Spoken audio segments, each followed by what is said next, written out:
قبل ما نبدا نكلمكم عن كل المشاريع العقاريه الموجوده في مصر، لازم نبص على الخريطه العقاريه بتاعه مصر من فوق.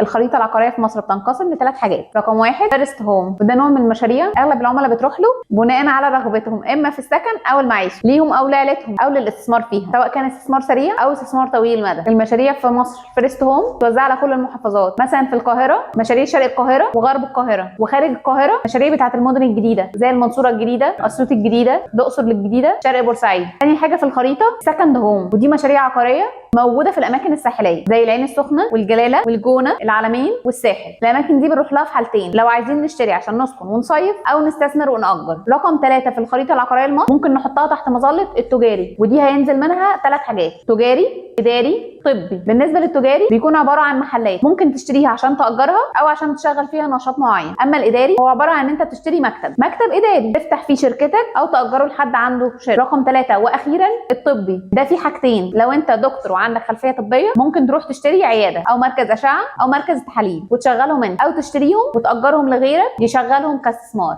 وبكده عرفنا الثلاث عناصر الاساسيين اللي بيهم بتتكون الخريطه العقاريه في مصر. لو عندك اي استفسار عن اي مشروع عقاري في مصر ممكن تسيب لنا سؤالك في كومنت وهنرد عليك في فيديو.